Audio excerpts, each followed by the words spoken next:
Asma Paveen with us yet? Not yet? Okay. Ryan.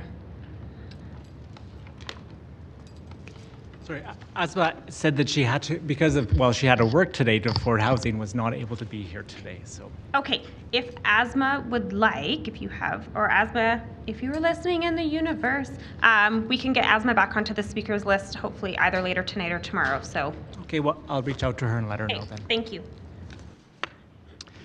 So hello, my name is Ryan Andersen. I am the lead organizer for the Calgary Alliance for the Common Good, which is an alliance of 27 different faith, labor, ethnocultural, educational, and nonprofit organizations that came together to build a more just and compassionate city.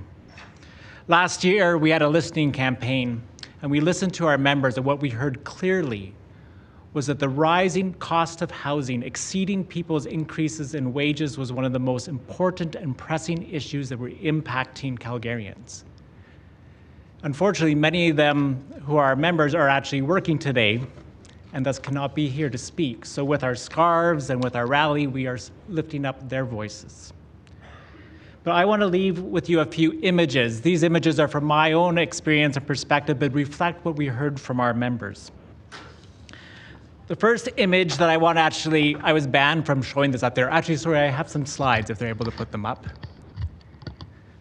Well, the very first image I was banned from putting it up there is actually my children.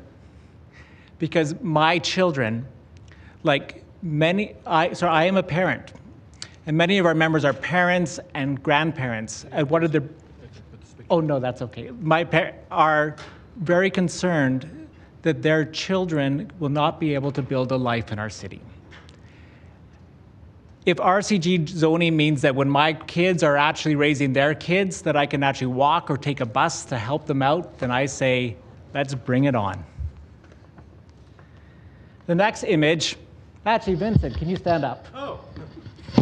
Since I don't have the picture, we'll use the person. We are getting your presentation up, just clerks is coming, but. Okay, there you go, next slide. There you go. There's Vincent and Elise. These are brilliant, talented people. But as the lead organizer, I'm responsible for staff. And like many of our organizations that serve their communities, we are deeply concerned when we hear about these wonderful people who are seeing 15 to 25% rent increases. How can we retain and attract wonderfully talented people, especially if you're in organizations that don't have the finances to be able to increase wages at the same rate? Next image, please. This is a graph that is showing the increase in disposable income adjusted for inflation versus the cost of housing. And actually, it's a little bit deceptive because when we talk to our labor people, they only dream of keeping up with inflation. So for most people who are working, that bottom line is actually going down. And it is that gap that you're seeing at the end is the pressure that our communities are under and our families are under. And we are seeing it. We're seeing it in increased mental health issues. We are seeing it in our schools. We're seeing it in decreased participation in our communities. And tragically, the other day, I also heard about how we are seeing it in our back alleys as well. The other image I want to leave with you is this. See, I am also the Reverend Ryan Andersen. I am a pastor of the Evangelical Lutheran Church in Canada, one of our member organizations. We have many faith organizations that are a part of our membership, and also organizations with deep values.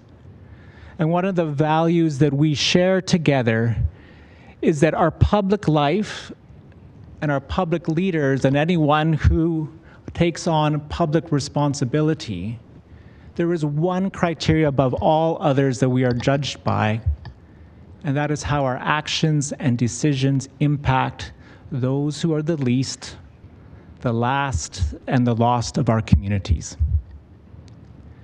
So I'm calling on council to have moral courage, have the moral courage of mature public leaders who can take bold action to look after those who are struggling in our communities.